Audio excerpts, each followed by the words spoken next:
Gloire à Dieu. Merci pour le beau cantique, chante à sa gloire. Hein. Je ne comprends pas la langue, mais c'est qu'il y a l'Esprit du Seigneur qui est au milieu de nous. Hein. Parce que Dieu connaît toutes les langues, on ne la connaît pas. Moi, je ne comprends pas votre langue, hein, mais lui la comprend. Amen. Nous sommes le nom du Seigneur Jésus-Christ, hein, parce que c'est une joie de venir vous voir. Il y a un moment où je n'ai pas pu vous voir, hein, il y a quelques temps, tiens. Puis j'ai décidé de venir vous voir. Amen. J'ai téléphoné à mon frère Juan. Parce que le jour où mon fils a vu un homme, il m'a dit mon fils, il m'a dit mon père, il m'a dit j'ai vu un homme. Et il a dit que. Il a reconnu mon garçon, bien sûr. Il a dit à mon garçon, mais il y a un moment qu'on va plus ton père à l'église. Je sais pas qui c'est qu'il a vu, hein. Et mon fils, il m'a dit, mon fils, il m'a dit au père, il m'a dit, l'homme m'a dit qu'il y a un moment que tu as touché le frère. Ben, j'ai dit, ben, je vais téléphoner. Alléluia. Puis voilà, j'ai téléphoné, puis je suis venu vous voir. Amen. Hein, voilà. Bien sûr, Seigneur. Je sais que chez moi, il n'y a pas de problème. Quand on est dans la maison du Seigneur, on est chez nous. Gloire à Dieu. Et c'est vrai qu'on est chez nous parce que Dieu est au milieu de nous. Nous ne voyons pas le Seigneur. Nous savons qu'il est présent. Nous savons qu'il est là. Vous savez, je pensais sur ma chaise, Seigneur, je disais, la vie me fatigue, moi. La vie d'aujourd'hui me fatigue. Il y a pas mal d'années que je suis le Seigneur. Ça fait bientôt 37 ans que je partais au Seigneur. Mais la vie de ce monde me fatigue, je ne sais pas vous, hein.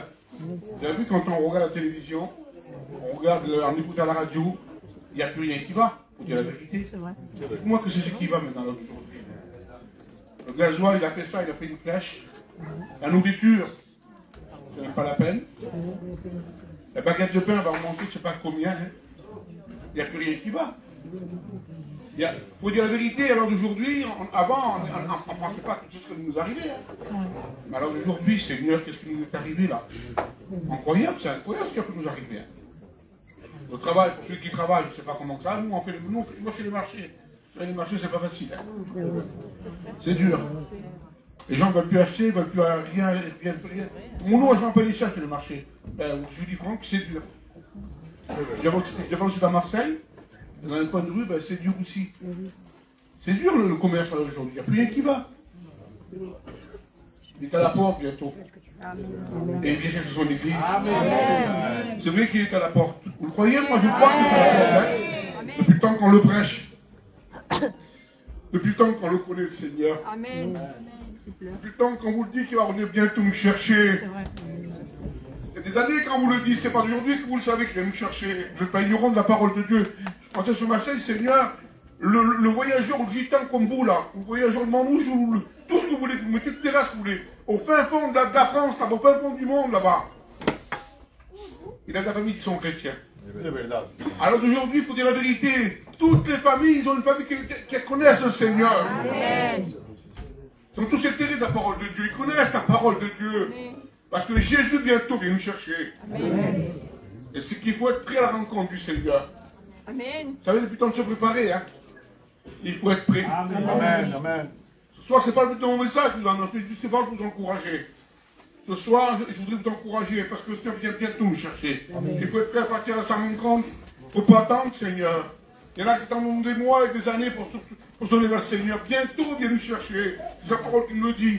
Moi, c'est la parole de qui le dit. Bientôt, il vient nous chercher. Amen. Mais il faut être prêt à la rencontre du Seigneur. Amen. Pour rencontrer le Seigneur. Rencontrer le Seigneur, c'est pas des choses qu'on peut faire. Hein. On peut avoir de belles choses dans la vie. Hein. Comment rencontrer notre épouse, vous avez rencontré votre épouse, c'était une belle chose de votre vie. C'était beau d'ailleurs, vous avez connu quelqu'un, vous êtes marié avec lui, ou avec elle. C'était merveilleux pour vous. C'était le plus beau jour de votre vie. Et après la suite, il y a eu un événement qui est venu. Hein. C'était merveilleux l'événement qui est venu. Faut dire la vérité. C'était merveilleux quand on a un petit bébé qui est dans le berceau qui est là, c'est une merveille. Moi j'ai mon garçon qui fait 37 ans bientôt, vous savez. Hein. Alors, quand j'ai eu mon petit garçon, j'étais content de l'avoir. Maintenant il est marié, il a 2 enfants, alors vous savez. Hein. La vie a fait ça, la vie, vous savez. Ça fait ça la vie. Ça va très très vite. On est heureux. Mais de rencontrer le Seigneur, c'est la plus belle chose que je peux nous faire. Rencontrer Dieu, c'est la première chose que j'ai donné ma vie à Dieu. Oh, je n'étais pas vu donner ma vie à Dieu, je donnais ma vie à Dieu. J'avais 20 ans quand je donnais ma vie à Dieu. Je dis, oui, Seigneur, t'acceptes. Et quand j'ai accepté le Seigneur, moi et ma compagne, nous avons passé par le jour du baptême en 86, moi et ma compagne en même temps. Le même jour. Nous avons passé par le jour du baptême, nous avons dit oui à Jésus. Et depuis le temps que j'ai dit oui à Jésus, depuis 86, je le sais, que je le connais, jamais la main du Seigneur, je ne l'ai jamais lâchée. Amen. Amen. Toi, tu as écouté. J'ai eu des hauts débats, j'ai eu des problèmes pour tout le monde. Hein. Mais Dieu, tu vas être à mes côtés. J'ai eu le privilège dans ma vie de connaître la mission jeune, moi. Hein. Je suis un enfant de la mission, moi. Mon père, il a prêché le Seigneur, il a parlé pendant 63 ans, mon père. C'est pas un jour, sur 63 ans, il a prêché la parole de Dieu. Et j'ai eu le privilège d'avoir un père comme ça. Il est venu souvent me voir ici, hein. Hein? C'est vrai, Juan, il y a combien de fois qu'il est venu me voir? C'était ton ami, hein? Une fois, je me rappelle, je vais dire une anecdote, là, un secret, c'est rien. Une fois, je me rappelle, il y avait une mission là, on est allé à Pétrole, dans la zone. Le soir, on était à l'Avignon, mon père va à l'Avignon. C'était un samedi, un samedi, c'était un samedi. Il y avait la mission. Et mon père, il me dit, non, je me lève, moi. Et il vient, il ne pas pour mon camping. Il dit, Samuel, je dis, oui, qu'est-ce qu'il y a, mon père? Laisse-toi avoir la réunion. Mais je dis, mon père, il est bonheur, on a le temps à la réunion. Non, il dit, il faut qu'on va chez Juan. Alléluia. J'ai organisé le culte, il faut qu'on va chez Juan. Eh ben, j'ai pas été à la réunion, il avec lui. Il était comme ça, mon père, hein. Il travaillait pour le Seigneur. Il travaillait pour Dieu. Il travaillait des années pour le Seigneur. Et combien il a œuvré dans l'œuvre du Seigneur ici à Marseille, hein. Ça va vous donner gloire à mon père, mais ça va vous dire qu'est-ce qu'il était. Pour moi, c'était l'exemple, mon père. Hein. Parce que je suis son chemin. Malgré qu'il est parti près du Seigneur, dans mon cœur, j'ai une joie et j'ai une peine en même temps. Parce que là, une peine d'avoir plus son père, ma mère non plus, je n'ai plus. Hein. C'est plus mes parents, moi. J'ai une peine dans mon cœur, c'est normal. Hein. Quand on n'a plus nos parents, c'est normal, Juan. Hein. Mais j'ai une joie de savoir qu'un jour, je le reverrai. Je reverrai mes parents. Hein. Dans le ciel, ils sont dans le ciel. Je partirai à la rencontre du Seigneur les rejoindre. Gloire à Dieu. Ce n'est pas le but d'envoyer ça, mais c'est pour vous encourager. Ce soir, le dimanche, ça va être le vase. On va prier sur le vase ce soir. Alors, on peut écrire ensemble dans la parole pour celui qui a la parole du Seigneur, dans le Jérémie 18 et verset 1. C'est ce qui est écrit. La parole fut adressée à Jérémie de la part de l'Éternel en ces mots. Lève-toi et descends dans la maison du potier. Là, je ferai entendre mes paroles. Je descends dans la maison du potier, et voici, il travaillait sur un tour. Le vase qu'il faisait ne réussit pas. Comme l'arrive à l'argile, dans la main du potier, il en refait une autre. Et tel qu'il trouva bon de le faire. Amen. C'est un homme qui était là, et puis bien sûr, il était dans la maison du potier. Et il travaille sur un tour. Et peut-être que ta vie ce soir, elle est sur un tour. Et puis, Dieu veut façonner ta vie. Ce n'est pas un homme qui ne peut pas façonner ta vie, mais c'est le Seigneur qui peut façonner ta vie. Il écrit dans la parole, il fait bouillir le fond de la mer comme une chaudière. Il agit comme un vase rempli de parfums. Il fait bouillir le fond des mers, nous dit la parole du Seigneur. Nous avons un Dieu qui est puissant. Amen. Il fait bouillir le fond des mers.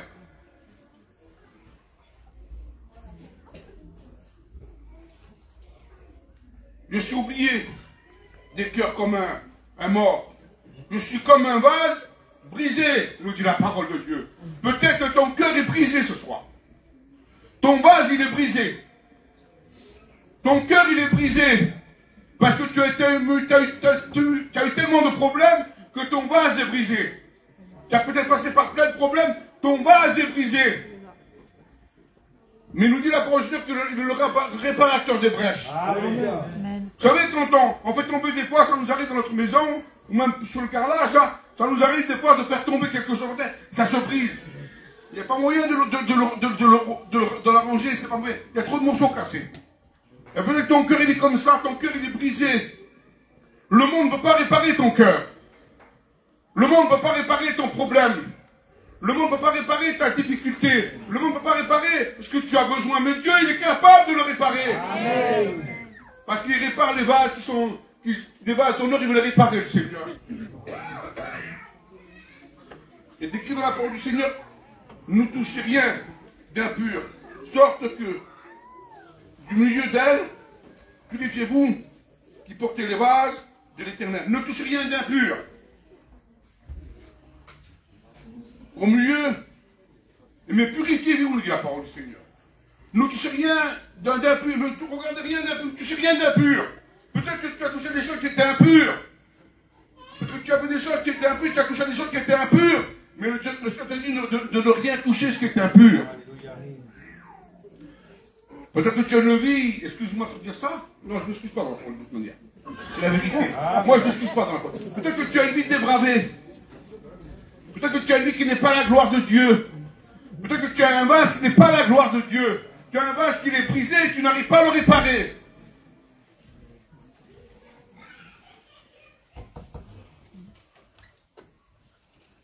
Alors ce soir, il est possible que ton vase soit réparé. Parce que quand le potier descend de la maison du potier, le premier vase qu'il a fait, il n'a pas réussi. Adam nous a mis dans la misère, Adam il nous a mis dans les problèmes, Adam il nous a mis dans les choses qu'il ne fallait pas. Mais un deuxième Adam qui est venu, c'est Jésus. Lui, il a changé nos vies. Lui, il a changé nos cœurs. Et nous pouvons dire aujourd'hui, merci Seigneur pour le deuxième Adam qui est venu. Le deuxième Adam qui s'appelle Jésus. Lui, il est venu changer nos cœurs. Notre vie, Jésus l'a changé. Les enfants d'Israël apportaient leur offrande d'un vase pur à la maison de l'Éternel. Ils apportaient d'un vase pur de l'offrande à la maison de l'Éternel. Qu'est-ce que tu apportes, toi, à la maison de l'Éternel? Est-ce que ton vase est pur? Est-ce que ton vase est propre? Est-ce que ton vase est honnête? Est-ce que ton vase est à la gloire de Dieu? Est-ce que ton vase, il est comme Dieu veut ou comme toi, comme le monde veut? Réfléchis dans ta tête comment tu es devant Dieu. Ton vase doit être une vase d'honneur, mais pas un vase de déshonneur. Il y avait des pêcheurs assis sur le bord du rivage. Ils mettaient dans des vases ce qui était bon. Et ce qui était mauvais, ils le jetaient. Ce soir, peut-être, Seigneur, que dans ton vase, des choses qui déplaisent à Dieu. Dans ta vie, des choses qui déplaisent à Dieu.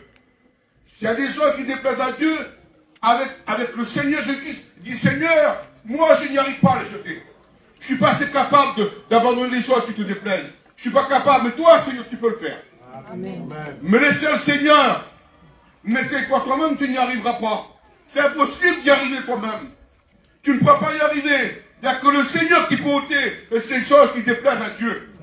Et ce qui est dans ton cœur, il n'y a que le Seigneur qui peut l'enlever. Toi qui n'es pas capable, mais lui, il est capable de le faire. Parce que le Fils de Dieu ne change pas, il est toujours le même. Et Dieu peut changer ta vie, Dieu peut changer ton cœur. Il est capable de le faire, le Seigneur. Il dit, Seigneur, je veux que mon vase soit changé. Que mon cœur soit changé, que ma vie soit changée. Seigneur, je veux être changé par toi. Pas par Juan qui est là, hein. Que Dieu bénisse, c'est un serviteur comme moi, que Dieu bénisse. Et mon frère qui est à côté aussi, que Dieu les bénisse. Pas par eux, hein, mais par lui. Amen. Lui, le Fils de Dieu, lui peut changer ton cœur. Amen. Lui peut changer ta vie. Et dit, Seigneur, je veux que ma vie soit changée. Je veux que mon cœur soit changé, Seigneur. Parce que moi, je ne suis pas capable de le faire. Je suis limité, je suis qu'un homme, une femme. Je n'y arrive pas, Seigneur. Mais toi, tu peux le faire.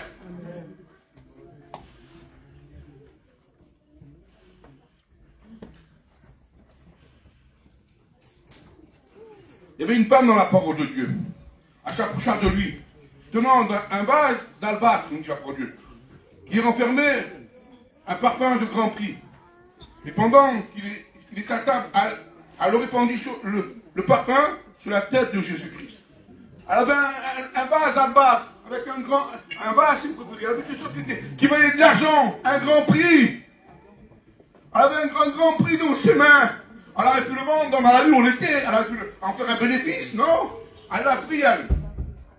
Elle est venue vers Jésus, elle l'avait sur lui, sur sa tête. Et bien sûr, toute la pièce où c'était, elle a été remplie du parfum de ce vase d'albâtre. Toi qui es là ce soir, peut-être que tu as je veux dire que nous, hein. Je suis voyageur, je n'ai pas d'autre mot pour le dire. Alors je veux le dire comme je le pense. Amen. Peut-être que tu as un parfum qui est tourné. Vous avez compris, hein? Il n'a plus de valeur, il n'a plus rien du tout. Il est plus bon, ton parfum. Ton parfum ne vaut plus rien du tout. Mais lui, il est capable de te rendre le parfum agréable. Il est capable de rendre ta vie agréable. Peut-être que ta vie ne vaut plus rien du tout. Ta vie ne vaut plus de la puissance, elle n'a plus rien. Mais lui, il veut mettre un sens à ta vie. Parce que le Fils de Dieu ne change pas. Il est toujours le même, dit la parole de Dieu. Ce qu'il a fait il y a plus de 2000 années, il peut le faire encore ce soir. Amen. Alors ta vie, il peut la changer. Et ton parfum, il peut le rendre agréable. Amen.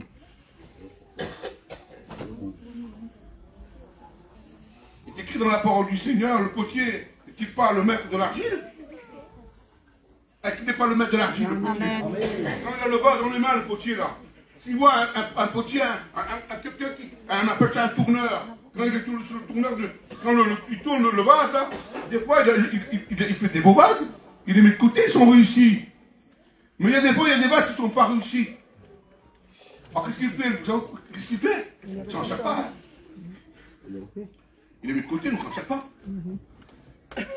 Parce que le diable, qu'est-ce qu'il veut? Il veut notre perte. Il veut pas qu'on réussisse dans la vie du Seigneur. Et quand le diable se regarde, nous voit qu'on n'est pas agréable à lui, quand il voit qu'on n'est pas bon, qu'est-ce qu'il fait lui? Eh ben, il se dit dans son cœur, il dit, ah ben voilà, sa vie n'est pas réussie, parce qu'on va voir, même qu'il fait ce qu'il veut, il ne réussit pas. Mais il y a des vases qui sont bons, il y a des vases qui réussissent. Et ce soir, nous sommes des vases qui ont réussi dans le Seigneur. Amen. Est-ce que tu as réussi ta vie dans le Seigneur, dans le vase? Est-ce que tu l'as réussi dans ta vie dans le Seigneur? Je m'adresse à des chrétiens ce soir. Je m'adresse aussi à ceux qui ne connaissent pas le Seigneur. Est-ce que tu as réussi ta vie avec le Seigneur? Parce que si on n'a pas réussi notre vie avec le Seigneur, c'est triste. Parce que de savoir si on a réussi notre vie avec le Seigneur, nous avons tout gagné. Amen. Nous avons gagné le loto. Plus que le loto, nous avons gagné la vie éternelle. Amen. Nous avons gagné le ciel. Gloire à Dieu. Amen.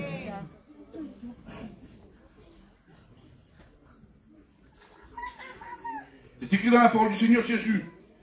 Il a voulu faire connaître la richesse de sa gloire envers ses vases de miséricorde qu'il a préparé d'avance pour sa gloire. Amen. Pour la gloire de l'Éternel. Il a préparé d'avance des choses pour nous. Parce que Dieu a préparé des choses pour nous dans le ciel. On ne connaît pas les choses qu'il a préparées. On ne sait pas comment c'est le ciel. On ne sait pas comment il est fait le ciel. On ne sait pas notre place, comment elle est dans le ciel. On ne sait pas comment c'est le ciel. Qui c'est qui connaît le ciel? Personne ne connaît le ciel. Mais ce qu'on sait dans notre cœur, c'est qu'un jour, nous irons dans ton ciel. Nous irons près de lui. Nous irons pour l'éternité. Nous n'irons pas pour un jour. Hein? Parce qu'il y a des gens qui croient que c'est pour une journée. Non! C'est pour l'éternité avec le Seigneur. C'est pour toujours. C'est pour toujours avec lui. Seigneur, je voudrais bien être dans le ciel avec toi. Pas sur la terre, parce que les gens ils croient que le ciel, la terre va nous apporter des choses. Mais dès qu'après vous, la terre ne nous apporte rien. Jeudi dernier, j'ai fait une réunion. Ce soir, il y a la réunion. Je suis ici avec vous. Je peux être là-bas. Il y a une soeur qui a donné une prophétie. Vous savez ce qu'elle a dit la prophétie? Elle disait, la terre n'apporte rien au ciel. La terre n'apporte rien au ciel. Faut dire la vérité, hein. Dites-moi ce que la terre apporte au ciel, rien de bon. Mais elle dit aussi, le ciel apporte à la terre. Que ce que nous pouvons apporter, nous qui sommes sur la terre, à Dieu. Que nos misères, que nos problèmes, que nos maladies, que nos soucis de la vie, nous pouvons apporter qu'à ça aussi. Mais lui, qui vient du ciel, nous apporte la joie, nous apporte le bonheur, nous apporte la guérison de notre cœur, de notre corps. Il nous bénit chaque jour, il bénit nos enfants, nos familles, il bénit nos parents, nos familles qui sont pour nous. Dieu les bénit, parce que Dieu nous aime. C'est pour ça que du ciel, tout ce qui vient du ciel de la part du Seigneur, c'est béni. Et nous le mettons dans notre cœur, Dieu Seigneur, et ce qui vient du ciel, je veux le mettre dans mon cœur. Dans mon cœur, je veux le garder dans mon cœur. Pas le disperser dans le monde, mais le garder dans mon cœur, Seigneur.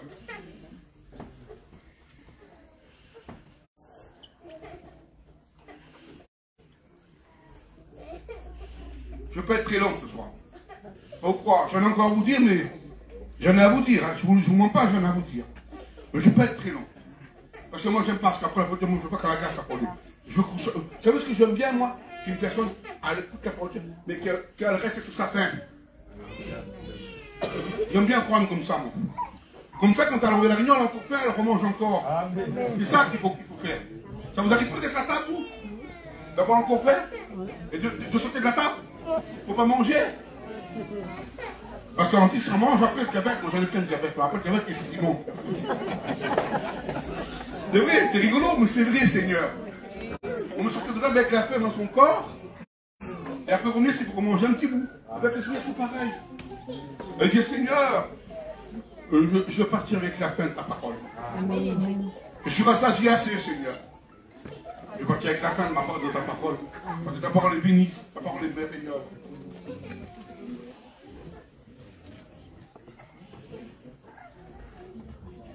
Il y avait dans la maison non seulement des vases d'or et d'argent, mais il y avait aussi des vases de bois.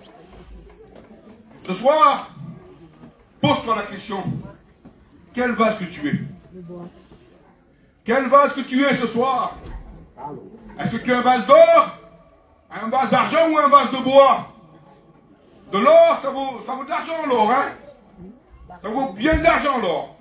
Surtout là d'aujourd'hui, si on va vendre l'or, on est gagnant, hein? L'argent, un petit peu moins. On le boit pas du tout, hein? C'est le bois. C'est le bois, mais ça vaut rien, le bois. C'est pour se chauffer, c'est tout. Mais ce soir, quel vase que tu es? Pose-toi la question ce soir. Moi, je veux être un vase d'honneur. Un vase d'or. Parce que mon Seigneur, il me dit que je suis un vase d'honneur. Et je veux être un vase d'or à ses yeux. Pas aux yeux du monde, hein, mais aux yeux de l'Éternel, je veux être un vase d'or. Parce que j'ai de l'importance aux yeux de l'Éternel. Parce qu'un chrétien, ce n'est pas n'importe qui, on le chante cantique. Un chrétien, ce n'est pas n'importe qui. Un chrétien, c'est un enfant de Dieu.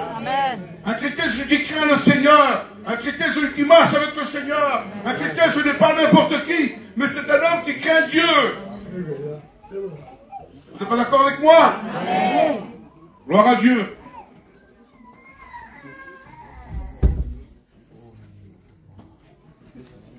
Ce soir, Seigneur,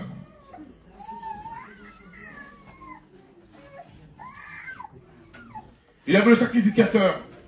Il va prendre de l'eau, sainte, d'un vase de terre. Il le prendra et de la poussière sur le sol du tabernacle. Il le met. C'est trop dur pour moi, je ne dis pas.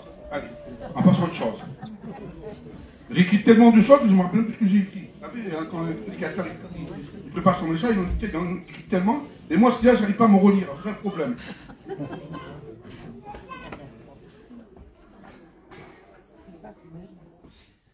Là, j'ai mis là, moi l'Éternel, je crée des choses. Malheur à celui qui conteste avec moi. Je crée des choses. Qui en est, nous, pour contester avec l'Éternel? Qui en est, nous, qui pour dire à l'Éternel, non, Seigneur, pas comme ça, mais comme moi je veux. C'est lui qui décide, c'est pas nous, hein. Notre vie est entre ses mains. Elle n'est pas dans la vie d'un homme, ni dans la vie d'une femme, notre vie, mais elle est dans les mains du Seigneur. Amen. On ne peut pas contester avec le Seigneur, on ne peut rien dire avec le Seigneur. On ne peut pas avoir comment expliquer ça, avoir une conversation mauvaise avec le Seigneur, mais une bonne conversation, merci Seigneur. Mais on ne doit pas contester avec le Seigneur. Parce que Dieu est le créateur de toutes choses.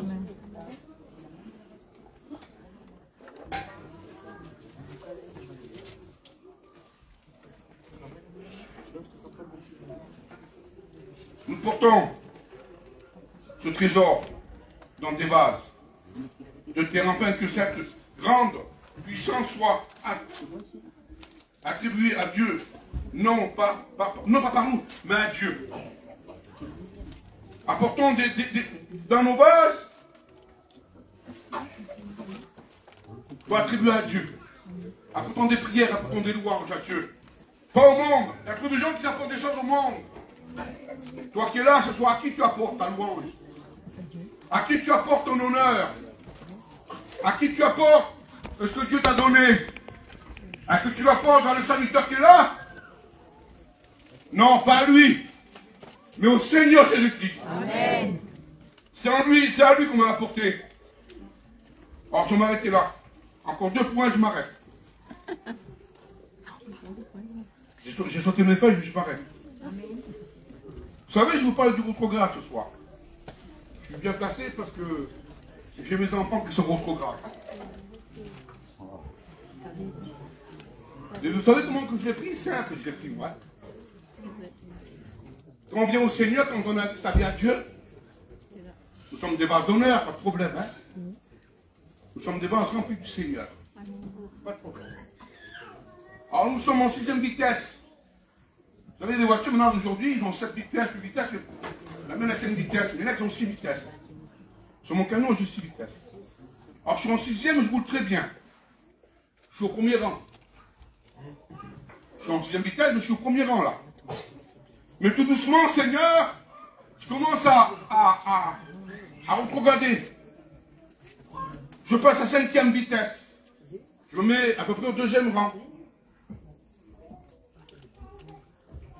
Et je retrograde encore, Seigneur. Je suis en 4e vitesse. Alors je me mets à peu près au milieu de l'assemblée là. Seigneur, je vais encore retrograder. Je passe la 4e. La 4e, c'est presque au milieu, un peu plus haut que le milieu là-bas. Mais Seigneur, je ne suis pas encore assez. Je vais encore retrograder, Seigneur. Je passe la 3e, et après j'arrive à la 6e, Seigneur. Savez-vous ce qu'est la 6e? Il est au fond de la salle. Il veut prier sans du Seigneur. Je ne vous accuse pas, vous les frères, hein? C'est une exemple que je donne. Hein? Que Dieu vous bénisse à vous au fond. Là. Je ne vous accuse pas parce que vous êtes au fond, mais c'est pour vous donner un exemple que je donne. Hein? C'est un exemple que je donne. À moi de donner des exemples. Hein? Et après, plus rien du tout. Après, vous savez où c'est qu'ils sont? Ils sont dans la porte là-bas. Ils n'ont même plus rentré dans l'église. Pourquoi? Parce que leur vie a été dépravée, leur vie a été mal. Ils ont mal compris, ils n'ont pas compris la leçon de Dieu. Vous savez, quand on a des enfants, on a un chou dans notre cœur. Hein? J'ai mon garçon et ma fille qui ont sur mon programme. Croyez-moi, je souffre.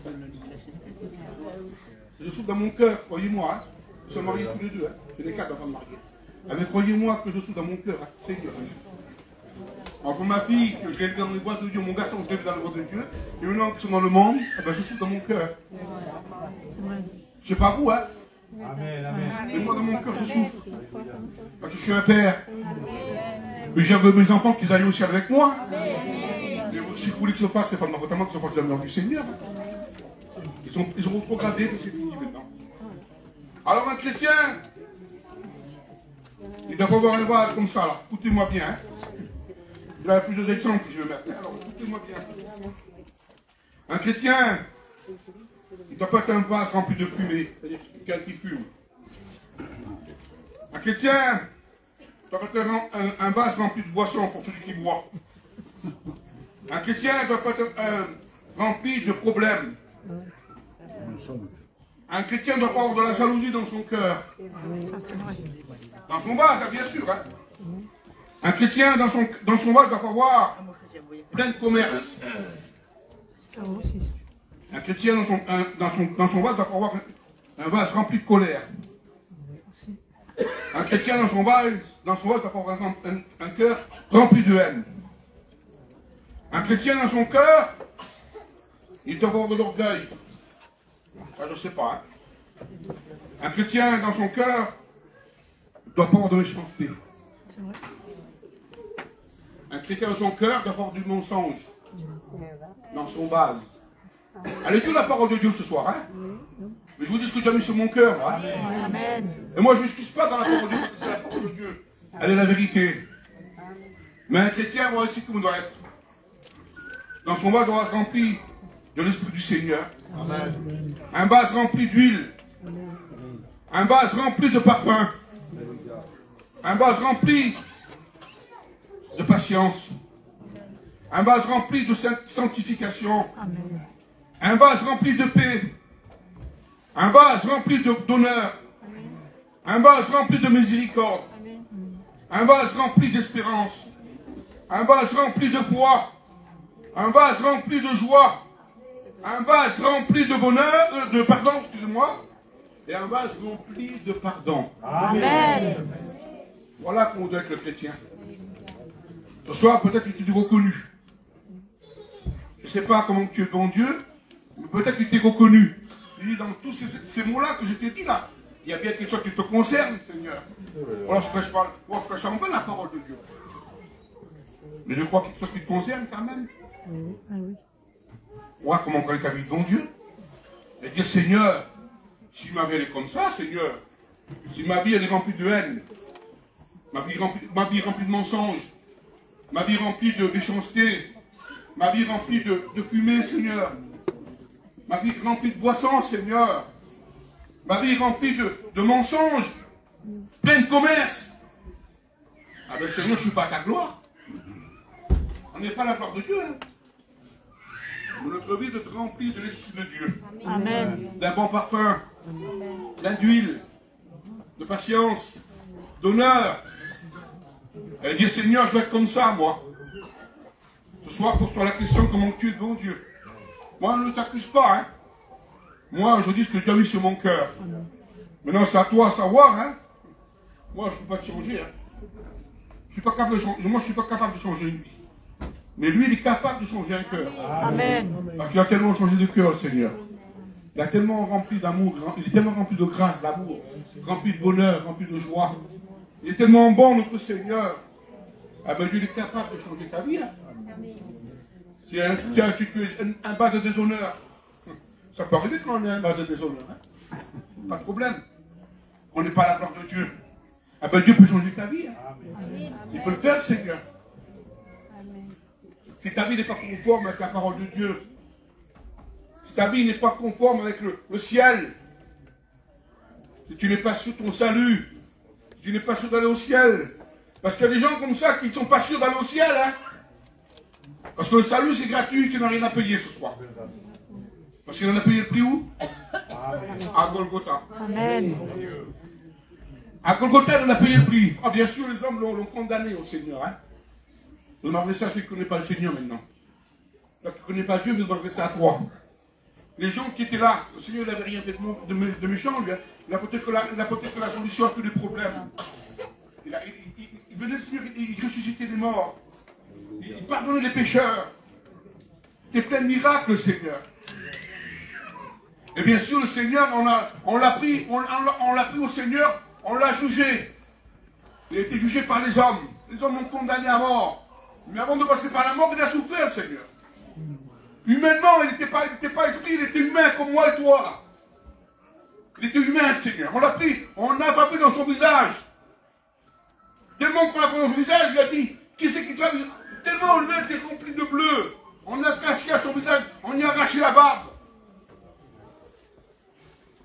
Je ne sais pas si ça vous arrache la barbe, à vous, ça ne vous fait pas du mal. D'accord, la bouche, il n'a rien dit, le Seigneur. Pas un mot, pas un seul mot. On l'a pris, on l'a mis dans un endroit, et on a pris un fouet. Et on a frappé son dos. 39 comme ça, là, comme ça. Et quand le bourreau frappe le dos du Seigneur, il dit que les bouts de chair venaient avec. Vous croyez qu'il y a quelque chose? Il n'y a rien dit du tout, hein. Pas un mot. Et tu dis dans la politique, il a appelé l'Éternel de le faire passer par la souffrance au Seigneur. Il a appelé l'Éternel. Parce que c'est l'Éternel qui a voulu que son fils passe par la souffrance. Il n'a pas dit un mot, le Seigneur. Pour toi, et pour toi qui ne connais pas Dieu. Et bien sûr, après on l'a pris, on l'a changé d'une croix. Mais avant, j'avais une croix, il y avait une couronne d'épines sur la tête. On a pris une couronne d'épines, puis là, j'étais en Israël. Les épines sont comme ça, là. On a pris une couronne avec, et on y a mis dans son front, là. On a frappé avec un roseau sur sa tête. Pour que les épines rentrent dans sa tête, pour que le sang jaille de son comme ça. Pour que ça coule partout. Pour que le sang coule. Il n'a pas dit un mot, le Seigneur. On l'a pris, on l'a chargé d'une croix. On l'a amené à Golgotha. Et arrivé à Golgotha, là, il y avait un bourreau qui était là. Dans ses mains, d'un côté, il y avait des clous, et de l'autre côté, il y avait un marteau. Et là, bien sûr, il a mis des clous dans les mains du Seigneur. Jésus aurait pu dire, mais pourquoi tu me fais ça, hein? Non, il n'a pas dit un mot, le Seigneur. Il s'est cloué. Il a laissé le bourreau frapper sur les clous, et les clous sont rentrés dans sa chair. Il n'a pas dit un mot, le Seigneur. Les clous ont percé ses mains, percé ses pieds. Et bien sûr, le sang a coulé. Encore une fois. Et c'est pour toi qu'il a fait pour que tu sois pardonné de ton péché. Amen. Pour que ta vie soit en règle avec lui. Pour que tu sois sauvé. Amen. Et bien sûr, après, quand il était là, il a dit une seule chose. Il a dit une chose. Il a dit, Père, pardonne-leur qu'elles ne savent pas ce qu'ils font. Il a pardonné à ses bourreaux. Je ne sais pas toi qui es là ce soir. Si on peut te donner seulement un coup de poing, tu pardonnerais. Mais lui l'a pardonné. Ou même une claque. Je ne sais pas si tu pardonnerais, mais lui l'a pardonné. Il n'a pas dit un mot. Bien sûr, il est mort à Golgotha. Il est mort. Pour voir s'il était mort, on a pris une lance de 20 cm, on a passé son côté. Et bien sûr, on a passé du côté du cœur, pour voir si le ciel était mort. Le ciel était bien mort.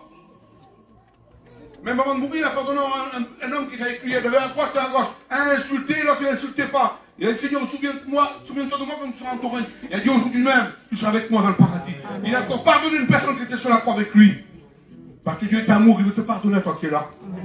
Bien sûr, il était on a mis un tombeau. Et moi, j'y étais au tombeau. Quand il était, tu étais quoi, là, tu étais Jésus. Tu l'as pas vu, moi non plus, on n'a pas vu Jésus. Il n'était pas dans le tombeau. Où il est le Seigneur, il est au milieu de nous. Amen. Amen. Ou le troisième jour, il est revenu à la vie. Aujourd'hui, nous pouvons dire merci Seigneur parce que tu es revenu à la vie. Amen. Et merci parce que tu peux changer mon cœur. Amen. Toi qui ne connais pas Dieu, toi qui ne connais pas le Seigneur, accepte-le. Amen. Tu sais ce que je vais faire? Je ne vais pas faire moi. Je sais que tu aimes bien prendre la parole. Alors je vais appeler Juan qui prend la parole et va vous appeler. C'est pas moi, c'est bien Juan. Il aime bien. Alors on laisse faire à lui, c'est l'ancien de l'église. Vas-y Juan, je laisse faire à toi.